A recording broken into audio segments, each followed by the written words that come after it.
What? The target is a human? No, no. I heard what you said. What? There's no way in the galaxy anyone could be that monumentally stupid. I was led to believe that the Black Hand assassins could kill anything. You keep that name out of your thrice damn mouth around here. We had to abandon that name after the bad deal with the Delan Empire years ago.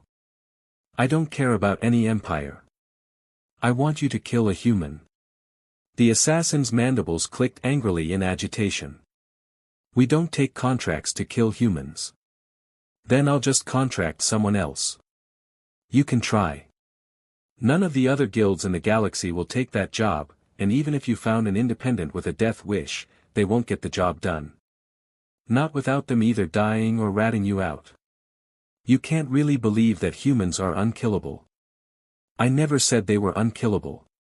Quite the contrary, I personally know that they are definitely mortal. But we don't take on contracts to kill them. Why in all the hell's not? Because the only way to kill a human and live long enough to enjoy the money for the job is to drop a neutron bomb on them from orbit, just to be safe. Then you grab the fastest ship you can and book it before the rest of the humans find out what you did.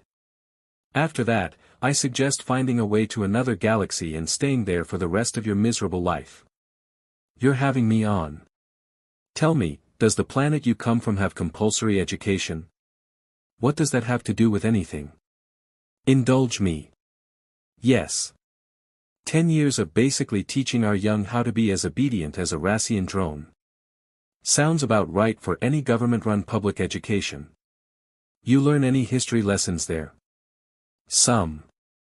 They must not teach galactic history then. Sit down, and I'll tell you why no assassin worth their blade will take on a contract to kill a human.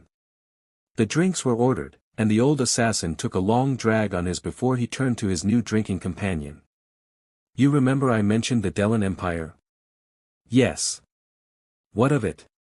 Do you know what happened to them? Their empire broke after they poured too many resources into trying to tame a death world. That death world is the human cradle world, and the planet didn't break the Delan, the humans did. How? The assassin took another long drag of his beer. The Delan Empire used to rule this half of the galaxy.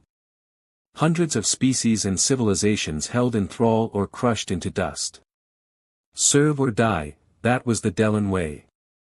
The council that presided over what wasn't Delan territory back then could do little to stop the ever-churning war machine that drove Delan expansion. They would posture and debate and even beg, but nothing they did could slow the inexorable march of the Delan. System by system, the galaxy was falling under the rule of the Emperor.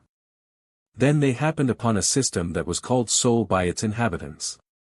The name wasn't being used for any other system, so the Delan let them keep it. The humans resided on the third planet in the system. Poor sods, they had just started really exploring their home system when the Delan came knocking. The humans were divided into various socio-economic groups that they called countries. This made it easier for the Delan, as the fractured nations of humans were slow to respond, and the legions swept across the land without their next target being any wiser about their doom approaching, thanks to communication jammers. Despite all these disadvantages, the humans resisted mightily.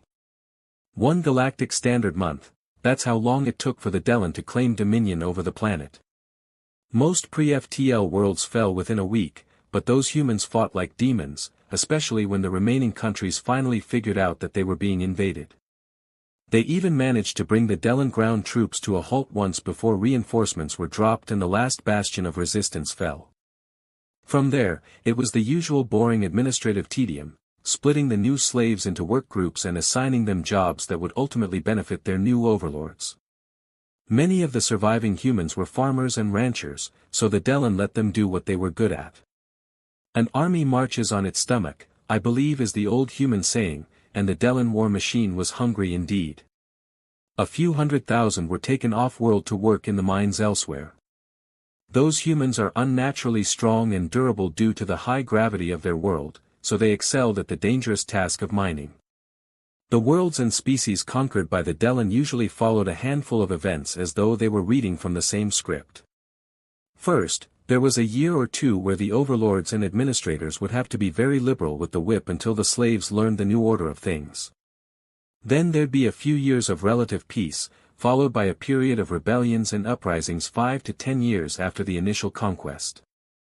Once those were beaten down, there usually wasn't enough fight left to try again, so the survivors just gave up hope. These humans didn't follow the script. They grudgingly fell in line a few months after the invasion was done, and when the expected uprisings never happened, I imagine the Dellen were feeling pretty proud of themselves for beating the fight out of the primates.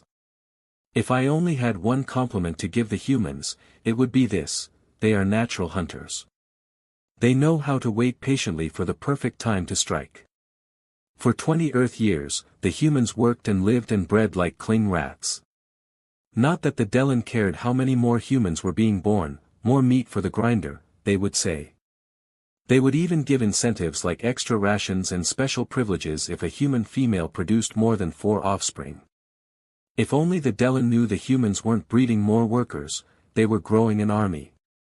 The human administrators and rulers that surrendered to the Dellen were at least half fake, puppets sent to give the illusion of surrender while the real governments hid underground, literally in some cases, and continued to direct their forces. Hidden training camps, nighttime schools, secretly printed pamphlets about how to one day throw off the chains of oppression. Those humans were clever in hiding it all from their overlords. Then, when the Dellen warfront was dozens of systems away on their conquest of the galaxy, it was time. The human leaders, long hidden in their secret holes, had been planning. While scraps of stolen Dellen tech were being meticulously reverse-engineered by their scientists, they had been gathering resources for their rebellion since they surrendered. While the Dellen had been gloating, the humans were preparing. And now, finally ready, they made their move. It was small at first, all rebellions are. A rogue miner refusing to work here, a rancher telling his overlord that his entire herd was wiped out by some non-existent disease there, a factory explosion over here. Larger disturbances to production soon followed. The human country of France, with its long history of rebelling against tyrants, would riot in the streets while crying out, "Viva la Revolution!" Don't ask me what in the hells that means, I never bothered learning human languages. A crate of plasma rifles went missing. Then a grav tank wouldn't start. When they popped the hood, they found it to be completely gutted of all power and anti-grav components. The Dellen leaders thought these problems were beneath them but still needed addressing, so they called the Black Hand Assassins and other guilds like ours to deal with the rabble-rousers. Our services cost the Empire a tidy sum, I can tell you that. That planet of the humans, dirt, I think they call it, is at least 3 times the galactic average gravity. Every agent we sent had to be fitted with a grav assist suit and spent a week after making planetfall getting used to it. At first, our agents thought that the human rebels were ghosts. They could see the after effects of sabotage but never any evidence to prove who had done it. They would be patrolling streets when suddenly the streets would empty. Before the agent could wonder where the humans had all gone, an explosion would rock the street, sometimes taking the agent with it. One of our agents got so angered by the death of a friend that he went to a random, completely unrelated town and started executing humans when they couldn't answer his questions about who was responsible. Unsurprisingly, a mob turned on him after the 3rd execution and tore him to pieces. I can't even blame the Dellen for not paying the death fee for that one. Our contract was to stop riots, not cause them.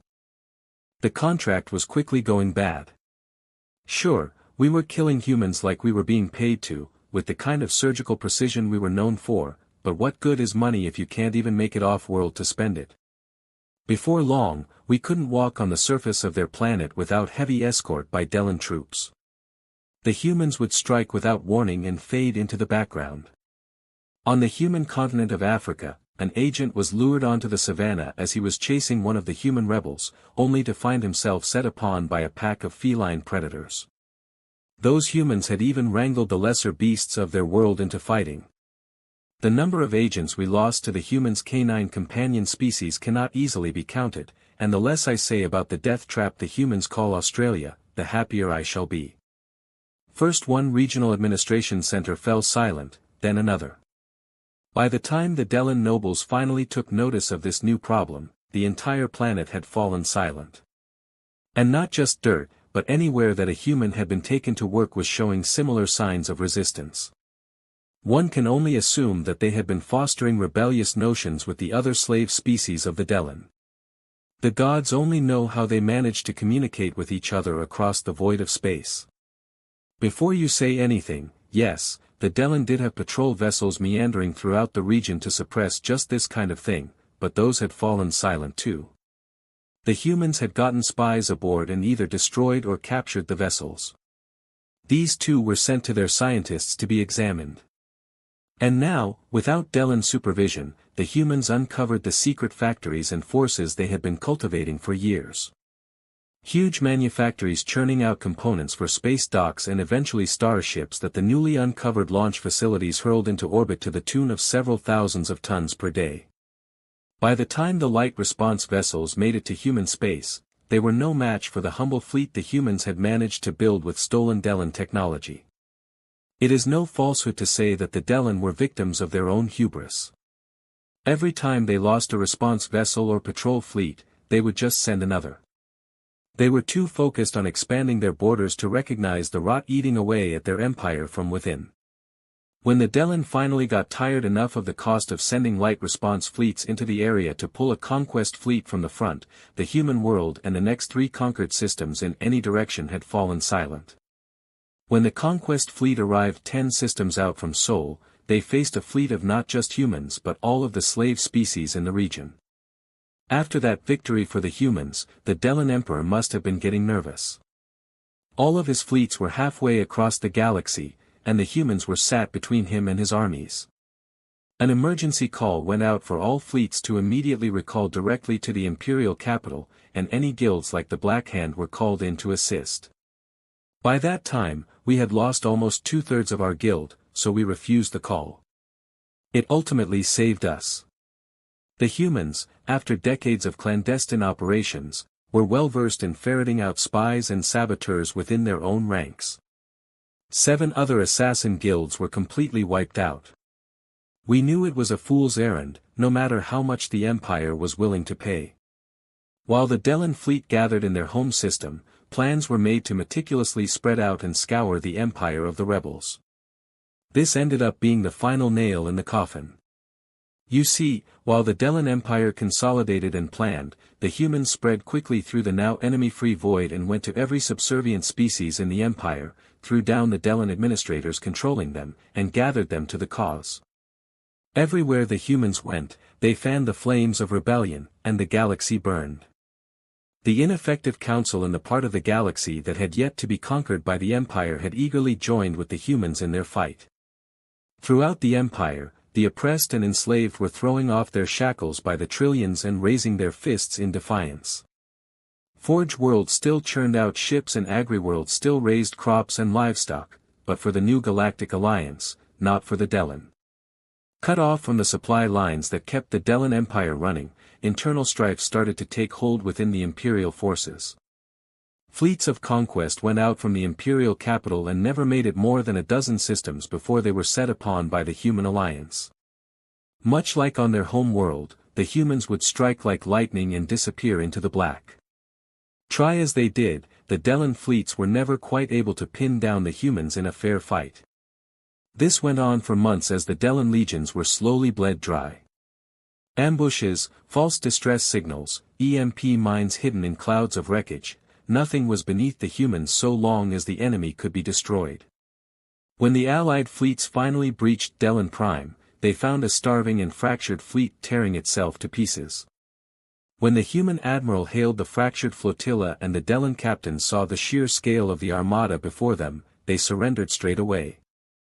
With the rebellion now finished after 3 years of fighting, the humans unleashed the most vicious weapon in their arsenal, lawyers.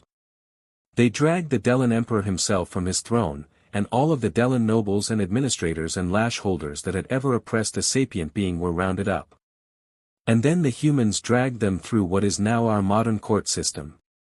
It was far and away more civilized than Delan court, where the accused would be brought before the emperor or a representative, charges would be read, and the accused would be shot without even the ability to defend themselves. By the time the trials were finished, the Emperor had died of old age, and his successor was made to right the wrongs done to the galaxy.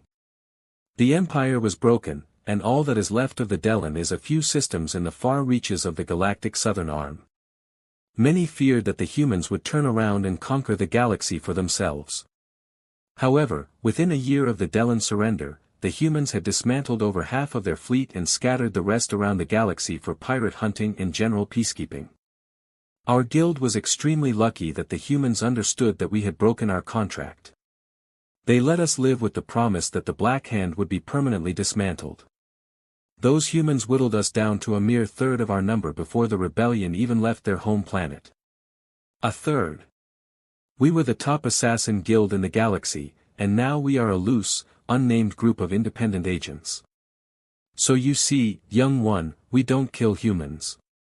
You kill a human, and their family will hunt you down. If you kill their family, the species will hunt you down. And you had better pray they kill you, because if their lawyers get their hands on you, you'll be lucky if your own people are forced to kill you as an apology. I had no idea. That is painfully obvious. I'm not usually one to pry into a customer's business, but what did this human do to offend you anyway? They insulted my broodmate.